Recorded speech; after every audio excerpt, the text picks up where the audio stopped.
Have you ever pondered why some cities have higher crime rates than others? Could socioeconomic disparities be a driving force?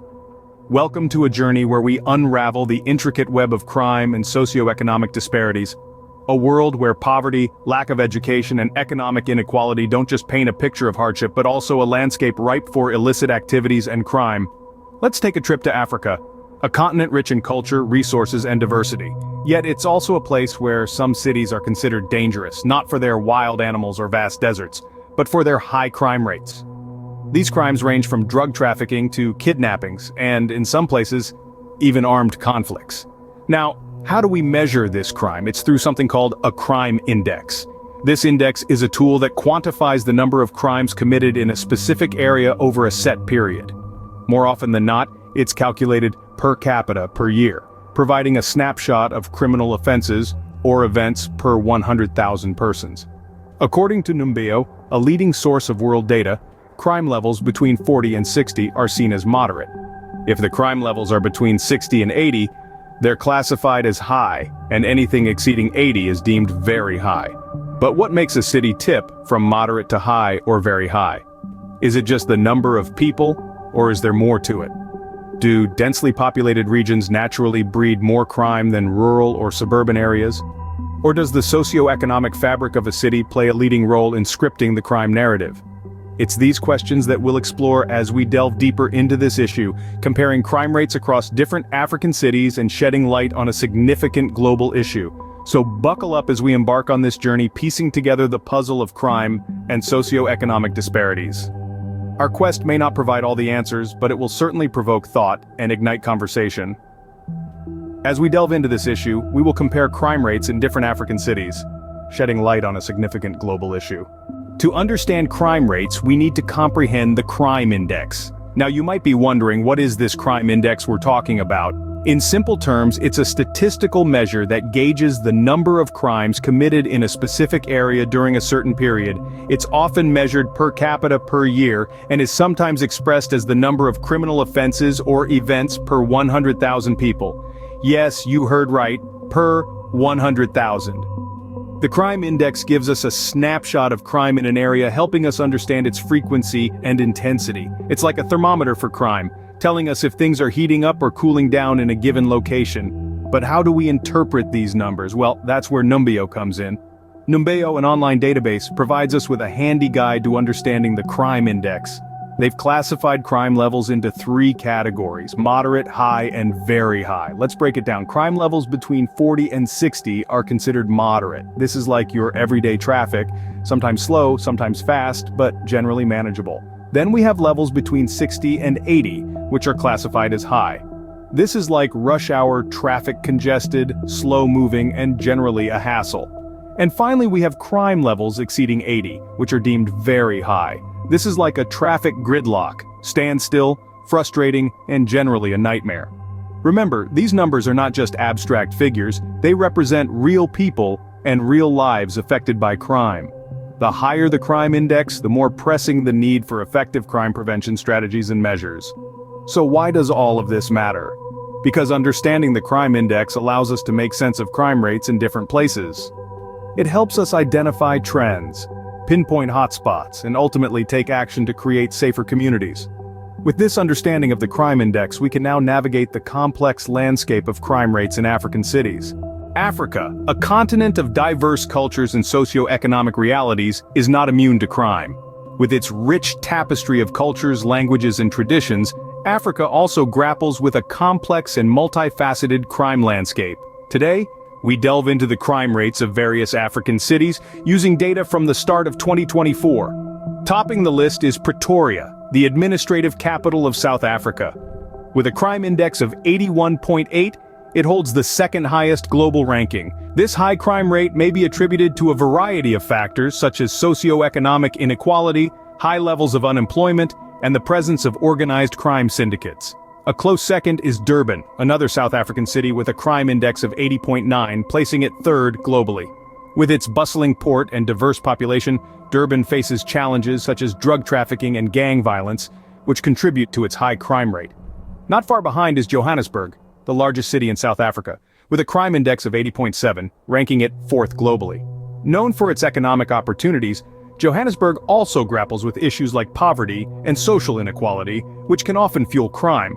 In the fourth spot we have Port Elizabeth, yet another South African city, with a crime index of 77. Ranked 8th globally, Port Elizabeth's crime problems often revolve around property crimes, theft, and drug-related offenses. The fifth South African city on the list is Cape Town, with a crime index of 73.5, ranking it 16th globally. Cape Town's crime issues are multifaceted, with gang-related violence, drug trafficking, and property crimes being prevalent. Moving to West Africa, Lagos, Nigeria's largest city, holds the 6th spot with a crime index of 68, ranking it 27th globally. Lagos's high crime rate can be attributed to factors such as rapid urbanization, poverty, and the lack of access to quality education and job opportunities. In the 7th position, we find Windhoek, the capital of Namibia, with a crime index of 67.6, placing it 30th globally. Windhoek's high crime rate often stems from socioeconomic disparities and issues related to substance abuse. Next is Harare, the capital of Zimbabwe, with a crime index of 61, ranking it 57th globally. Harare's crime issues often revolve around property crimes, violent crimes, and issues of corruption. In the 9th spot is Nairobi, the capital of Kenya, with a crime index of 59.1, placing it 67th globally. Nairobi's high crime rate can be linked to factors such as poverty, social inequality, and the presence of organized crime. Last but not least, we have Casablanca, Morocco's largest city, with a crime index of 54.4, ranking 93rd globally. Casablanca grapples with issues like drug trafficking, theft, and violence. These crime rates reflect the harsh realities many individuals face in these cities, often driven by socioeconomic disparities. Understanding these complexities is the first step towards creating effective strategies to combat crime and foster safer, more inclusive cities. But what does it mean when we say socioeconomic disparities? Essentially, it refers to the differences or inequalities among individuals or groups based on social and economic factors. These disparities can manifest in various forms, such as disparities in income, education, health, and opportunities, just to name a few. When we talk about socioeconomic disparities, we're looking at the gap between the rich and the poor, the educated and the uneducated, the healthy and the sick. It's about the unequal distribution of resources and opportunities, and how these inequalities can create a breeding ground for crime. In the context of the African cities we discussed earlier, these disparities are stark. Take Johannesburg, for instance. It's a city of contrasts, where opulence and poverty often exist side by side. With high levels of unemployment and poverty, combined with a lack of access to quality education, many individuals may feel they have no choice but to resort to illicit activities as a means of survival. The same applies to Lagos in Nigeria, where despite being one of Africa's most vibrant and bustling cities, it is also home to vast slums where access to basic necessities and opportunities are limited. This socioeconomic divide, coupled with a high population density, can lead to high crime rates as individuals struggle to make ends meet. Socioeconomic disparities also play a role in the high crime rates in cities like Nairobi and Casablanca. In these cities, the gap between the rich and the poor is significant, and access to quality education and opportunities is limited for those on the lower rungs of the socioeconomic ladder. As we can see, the socioeconomic disparities in these cities are not just numbers, they are factors contributing to the high crime rates. They shed light on the underlying issues that need to be addressed in order to combat crime effectively. It's not just about law enforcement, it's about creating a society where everyone has access to the opportunities they need to thrive and succeed. The crime rates in these African cities are not just statistics, they are a call to action. Throughout this exploration, we've uncovered a link between socioeconomic disparities and crime rates.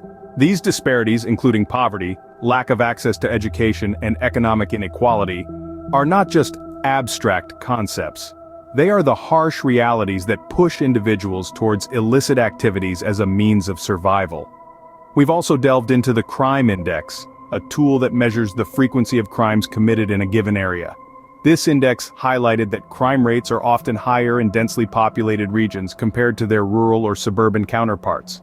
Furthermore, we've examined the crime rates in different African cities, revealing that cities like Pretoria, Durban, and Johannesburg have some of the highest crime rates globally. As we close, we leave you with a question. What can be done to address these socioeconomic disparities and thus potentially reduce crime rates?